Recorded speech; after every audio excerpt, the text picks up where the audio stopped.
Hey YouTube, Bronze Age Nerd here. Just coming at you with something a little bit different than what I've been doing. I wanted to take a look at a figure I just picked up.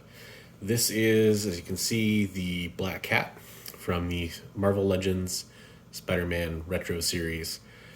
I really like the retro carded figures. I'm not a huge Spider-Man fan as far as the retro packaging goes, though. I tend to like the X-Men fake Toy Biz era looking packages a little bit more, or even just the Marvel Universe ones. I wasn't really collecting action figures when the Spider-Man cartoon was running, but I did want to get a Black Cat figure. I really like Black Cat quite a bit. She's one of my favorite Spider-Man characters. She's who I'd ship with Spider-Man. And if you doubt that, if you're a Mary Jane person, I understand it, but just think about it. Think about Tom Holland interacting with Felicia Hardy in a next or a future Spider-Man film in the MCU, and tell me that doesn't sound fun. Sounds fun. Anyways, picked up this figure because I really wanted a Black Cat to add to my collection. I have some issues with it before I even open it out of the package, but I missed out on the last real classic Black Cat. I wasn't really collecting Marvel Legends back then, and I didn't like the modern Black Cat figure that much.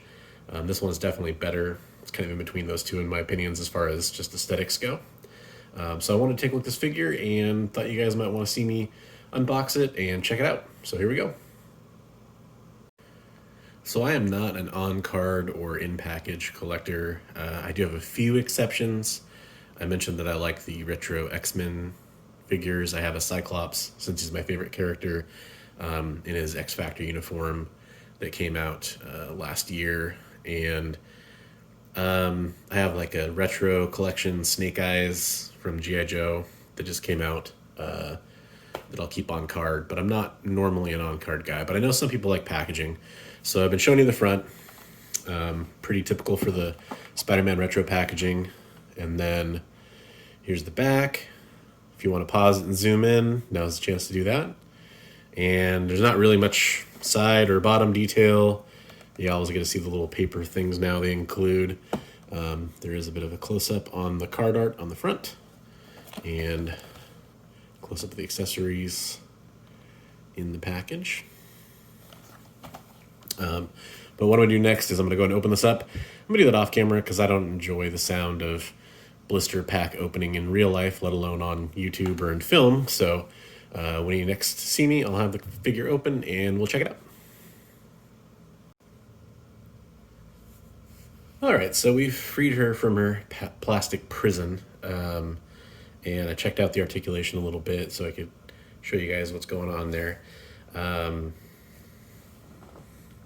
Pretty cool figure, I think, for the most part here.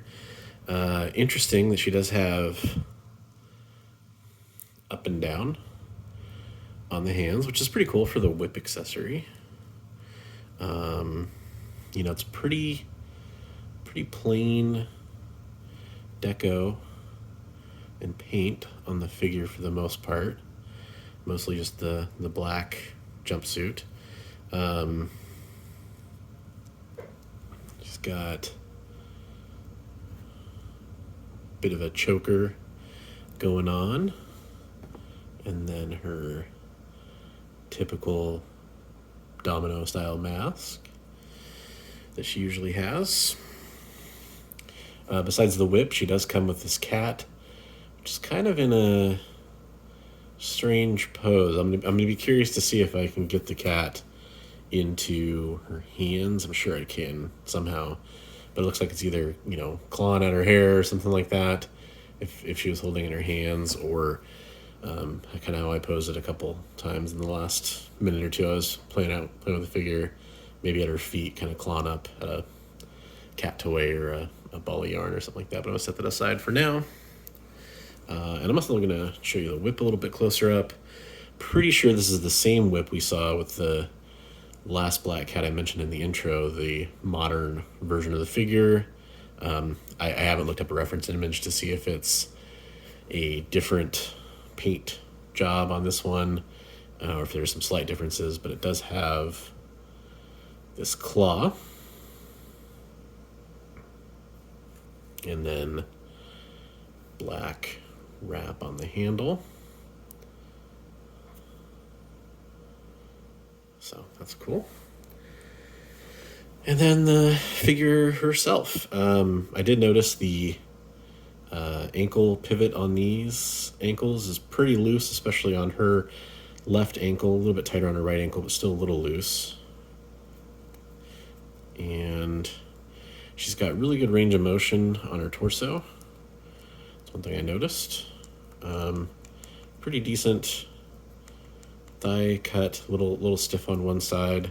I point all this stuff out because I noticed that there's a huge range of quality control when it comes to Marvel Legends figures, and I like to know, how sturdy is a figure.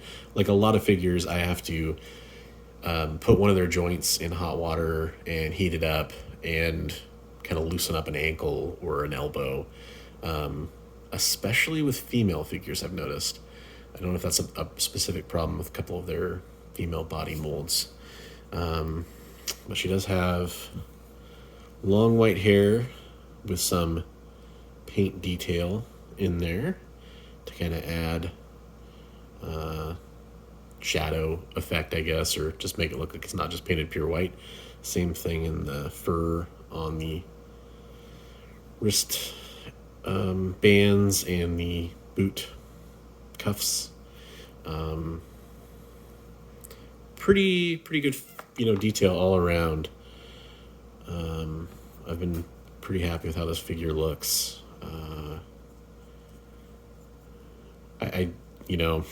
A feature of Black Cat, if anybody is familiar with the character at all, is she usually shows off quite a bit more cleavage than this.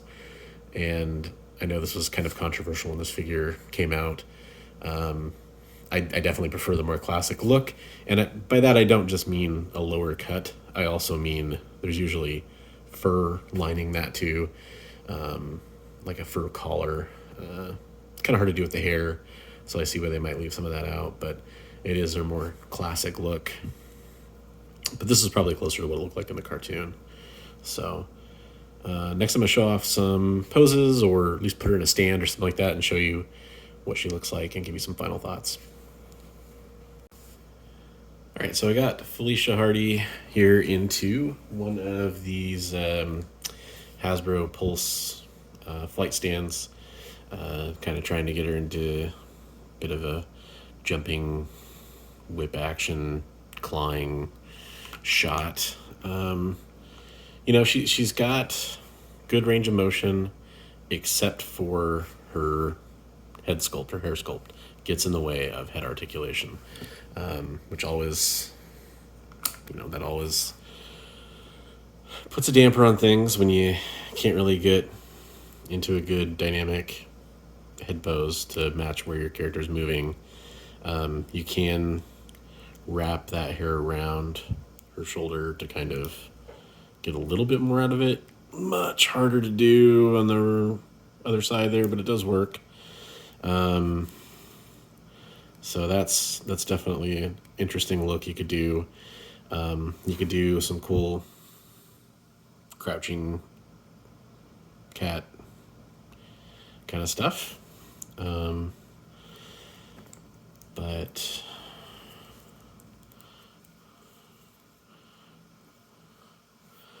yeah, not too bad. So I wanted to see if I could get Black Cat into some cooler crouching action shots. When I think of Black Cat in action, I usually think of her as swinging through the air on her whip, jumping across a skyscraper with Spider-Man or something like that. Or I think of her like, because she's supposed to be Black Cat, crawling along, clawing, crouched, that kind of stuff.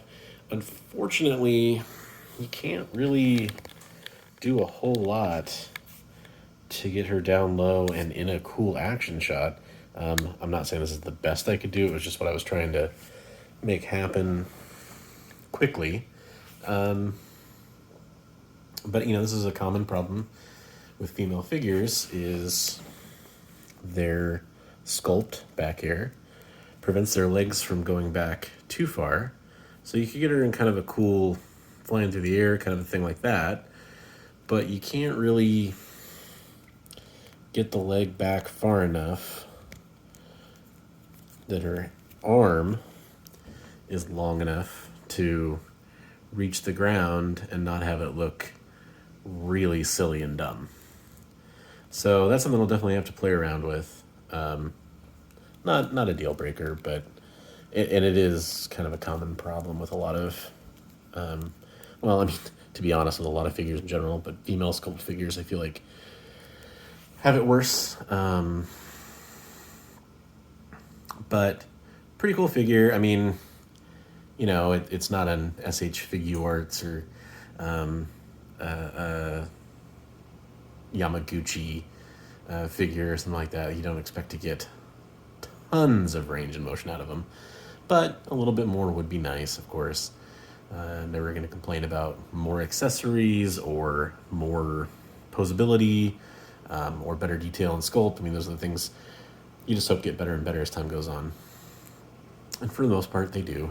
But that's basically my impression of this figure. I'm definitely not a customizer by any stretch of the imagination. I've never done it ever. But I am considering possibly trying to get a more classic look for Black Cat from the comic books on this figure. And that might be kind of an interesting little challenge to try out. I think it's relatively easy. I don't know if I'll really be able to add fur to her torso, although that would be cool.